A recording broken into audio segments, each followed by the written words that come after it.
Hi hello ನಮಸ್ತೆ, ಹೇಗಿದ್ದೀರಾ ಎಲ್ಲರೂ? ನಾನು ಮುಮ್ತಾಜ್. ಬನ್ನಿ ಇವತ್ತಿನ ರೆಸಿಪಿ ನೋಡೋಣ. ಇವತ್ತು ನಾನು ಮಂಗಳೂರಿನ ಒಂದು ಸ್ಪೆಷಲ್ ರೊಟ್ಟಿ ರೆಸಿಪಿ ತೋರಿಸ್ತಾ ಇದ್ದೀನಿ. ನಾನಿವಾಗ ಇದು ಸ್ವಲ್ಪ ಡಿಫ್ರೆಂಟಾಗಿ ಮಾಡಿ ತೋರಿಸ್ತಾ ಇದ್ದೀನಿ. ತುಂಬಾ ಚೆನ್ನಾಗಿರುತ್ತೆ, ರುಚಿಯಾಗಿರುತ್ತೆ. ಬೆಳಗಿನ ತಿಂಡಿಯಾಗಿ ಮಾಡ್ಕೋಬೋದು ಅಥವಾ ರಾತ್ರಿ ಡಿನ್ನರ್ ಆಗಿ ಕೂಡ ಮಾಡ್ಕೋಬೋದು. ತುಂಬಾ ಚೆನ್ನಾಗಿರುತ್ತೆ, ಸುಲಭವಾಗಿ ಮಾಡುವಂಥ ಒಂದು ರೆಸಿಪಿ ಇದು. ಬನ್ನಿ ನೋಡೋಣ ಯಾವ ರೀತಿ ಮಾಡೋದಂತ. ವಿಡಿಯೋ ಇಷ್ಟ ಆದರೆ ಲೈಕ್ ಮಾಡಿ, ಹಾಗೆಯೇ ನಿಮ್ಮ ಫ್ಯಾಮಿಲಿ ಫ್ರೆಂಡ್ಸ್ ಜೊತೆ ವಿಡಿಯೋನ ಶೇರ್ ಮಾಡಿಕೊಡಿ. ನೋಡಿ, ನಾನಿಲ್ಲಿ ಇದಕ್ಕೋಸ್ಕರ 2.5 ಕಪ್ ಬೆಳ್ತಿಗೆ ಹಾಕಿ ತಗೊಂಡಿದ್ದೇನೆ. ಅಂದರೆ ಬಿಳಿ ಅಕ್ಕಿ, ನಾವು ಇಡ್ಲಿ ದೋಸೆ ಎಲ್ಲ ಮಾಡೋ ರೈಸ್ ಉಂಟಲ್ಲ ಅದುವೇ. ನಾನಿವಾಗ ತಗೊಂಡದ್ದು ಇಡ್ಲಿ ಮಾಡೋ ಅಕ್ಕಿ ಉಂಟಲ್ಲ ಅದನ್ನು ತಗೊಂಡಿದ್ದೇನೆ. 2.5 ಕಪ್ ಉಂಟು. ಅದು ಚೆನ್ನಾಗಿ ವಾಶ್ ಮಾಡಿಬಿಟ್ಟು ಒಂದು 5-6 ಗಂಟೆ 7 ಗಂಟೆ ಈ ಥರ ಎಲ್ಲ ನೆನೆಸಿಟ್ರೆ ಆಯಿತು. ನಾರ್ಮಲಾಗಿ ನಾವು ಮಾಡ್ತೀವಲ್ಲ ಅದೇ ಥರ. ಅಂದರೆ ಬೆಳಗ್ಗೆ ಬೇಕಾದರೆ ರಾತ್ರಿ ನೆನೆಸಿಟ್ರೆ ಆಯಿತು. ಆಮೇಲೆ ಇದಕ್ಕೆ ಸ್ವಲ್ಪ ಕಾಯಿ ತುರಿ, ಆಮೇಲೆ ಅನ್ನ ಬೇಕು, ಬೇಯಿಸಿದ ಅನ್ನ ಉಂಟಲ್ಲ ಅದು. ನೋಡಿ, ಇಷ್ಟು ತಗೊಂಡಿದ್ದೇನೆ. ಕಾಯಿ ತುರಿ ಎಲ್ಲ ಸ್ವಲ್ಪ ಜಾಸ್ತಿ ಹಾಕುವಾಗ ಚೆನ್ನಾಗಿರುತ್ತೆ, ರುಚಿಯಾಗಿರುತ್ತೆ. ನೋಡಿಕೊಂಡು ಬೇಕಾದಷ್ಟು ತಗೊಳ್ಳಿ. ಮತ್ತು ಬೇಯಿಸಿದ ಅನ್ನ ಬೇಕು, ಇದನ್ನೆಲ್ಲ ಮಿಕ್ಸಿ ಜಾರಿಗೆ ಹಾಕಬೇಕು.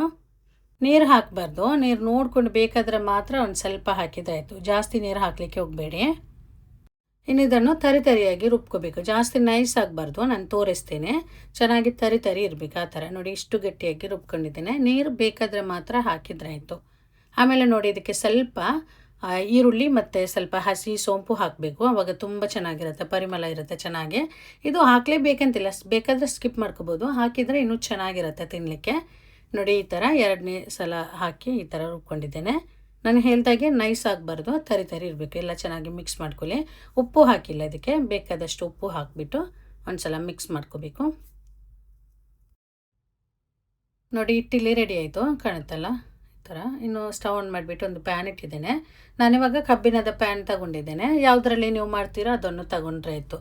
ಅದು ಆಯಿಲ್ ಹಚ್ಚಿದ್ರೆ ಸರಿಯಾಗಿ ಬರಲ್ಲ. ಆಯಿಲ್ ಹಚ್ಚಿಬಿಟ್ಟು ಅದೊಂದು ಕಾಟನ್ ಬಟ್ಟೆಯಲ್ಲಿ ಫಸ್ಟ್ ಒರೆಸ್ಕೊಳ್ಳಿ. ಆಮೇಲೆ ಈ ಥರ ರೊಟ್ಟಿ ಮಾಡುವಾಗ ಲೋ ಫ್ಲೇಮಲ್ಲಿ ಸಣ್ಣ ಉರಿಯಲ್ಲಿ ಇಟ್ಕೋಬೇಕು, ಇಲ್ಲಾಂದರೆ ಅದು ಕರೆಕ್ಟಾಗಿ ಬರಲ್ಲ.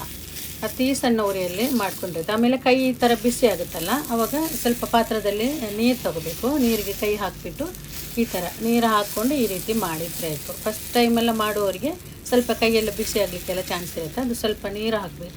ಕೈ ಪಾತ್ರದಲ್ಲಿ ನೀರು ತಗೊಂಡು ಕೈಗೆ ನೀರು ಹಾಕಿಬಿಟ್ಟು ಈ ರೀತಿ ರೊಟ್ಟಿ ಮಾಡಿದರೆ ಆಯಿತು.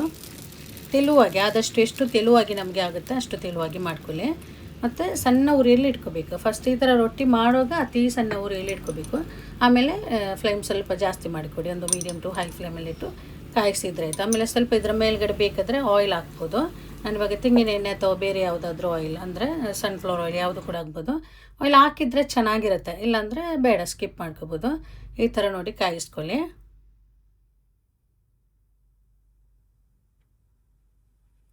ಇದೇ ಥರ ಎಲ್ಲನೂ ಈ ರೀತಿ ಮಾಡ್ಕೋಬೇಕು. ನೋಡಿ, ಸ್ವಲ್ಪ ರೊಟ್ಟಿ ಆದಮೇಲೆ ಇದು ಜಾಸ್ತಿ ಬಿಸಿ ಆಗುತ್ತಲ್ಲ ಪ್ಯಾನ್, ಆವಾಗ ಸ್ವಲ್ಪ ಪ್ಯಾನಿನ ಬಿಸಿ ಸ್ವಲ್ಪ ಕಡಿಮೆ ಮಾಡಿಕೊಟ್ರೆ ಆಯಿತು. ಅಂದರೆ ನಾವು ಮಸಾಲೆ ದೋಸೆ ಎಲ್ಲ ಮಾಡುವಾಗ ಮಧ್ಯದಲ್ಲಿ ಪ್ಯಾನ್ಗೆ ನೀರು ಹಾಕ್ತೀವಲ್ಲ, ಆ ಥರ ನೀರು ಹಾಕಿಬಿಟ್ಟು ಒಂದು ಬಟ್ಟೆಯಲ್ಲಿ, ಕಾಟನ್ ಬಟ್ಟೆಯಲ್ಲಿ ಒರೆಸಿದ್ರೆ ಆಯಿತು. ಆವಾಗ ಪ್ಯಾನ್ ಸ್ವಲ್ಪ ಬಿಸಿ ಕಡಿಮೆ ಆಗುತ್ತೆ.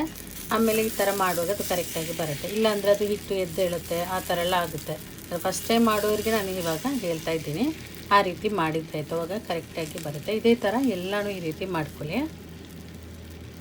ಆಮೇಲೆ ನೋಡಿ, ನಾವಿದು ತಿನ್ನುವಾಗ ಬಿಸಿ ತಿನ್ನಬೇಕು, ಅವಾಗ ತುಂಬ ಚೆನ್ನಾಗಿರುತ್ತೆ. ನಾವು ಯಾವ ಟೈಮಲ್ಲಿ ತಿಂತೀವೋ ಆ ಟೈಮಲ್ಲಿ ರೊಟ್ಟಿ ಮಾಡ್ಕೊಂಡ್ರೆ ಆಯಿತು.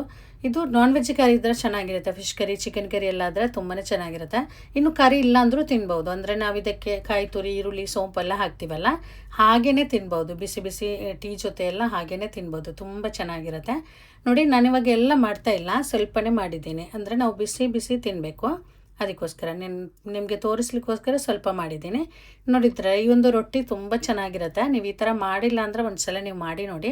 ಇದರ ಜೊತೆಗೆ ನಾನು ಇವಾಗ ಚಿಕನ್ ಕರಿ ಮಾಡಿದ್ದೀನಿ. ಚಿಕನ್ ಕರಿ ರೆಸಿಪಿ ಇದರಲ್ಲಿ ತೋರಿಸಲಿಲ್ಲ. ಸಿಂಪಲಾಗಿ ಈಸಿಯಾಗಿ ಮಾಡುವಂಥ ಒಂದು ಸ್ಪೆಷಲ್ ಚಿಕನ್ ಕರಿ. ನೆಕ್ಸ್ಟ್ ವೀಡಿಯೋದಲ್ಲಿ ಇದರ ರೆಸಿಪಿ ಅಪ್ಲೋಡ್ ಮಾಡ್ತೀನಿ, ಆವಾಗ ನೋಡಿ ನೀವು. ಇವತ್ತಿನ ನಮ್ಮ ರೊಟ್ಟಿ ಇಲ್ಲೇ ರೆಡಿಯಾಗಿದೆ.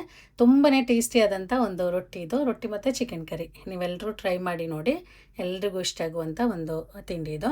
ಇವತ್ತಿನ ರೆಸಿಪಿ ನಿಮ್ಗೆ ಇಷ್ಟ ಆದರೆ ದಯವಿಟ್ಟು ನನ್ನ ಚಾನೆಲ್ ಸಬ್ಸ್ಕ್ರೈಬ್ ಮಾಡ್ಕೊಳ್ಳಿ. ಹಾಗೆಯೇ ಲೈಕ್ ಮಾಡಿ, ನಿಮ್ಮ ಅಭಿಪ್ರಾಯ ಕಮೆಂಟ್ ಮೂಲಕ ತಿಳಿಸಿ. ಮತ್ತು ನಿಮ್ಮ ಫ್ಯಾಮಿಲಿ ಫ್ರೆಂಡ್ಸ್ ಜೊತೆ ವಿಡಿಯೋನ ಶೇರ್ ಮಾಡಿಕೊಡಿ. ಇನ್ನೊಂದು ಒಳ್ಳೆ ರೆಸಿಪಿಯೊಂದಿಗೆ ಮತ್ತೆ ಸಿಗ್ತೀನಿ. Thank you.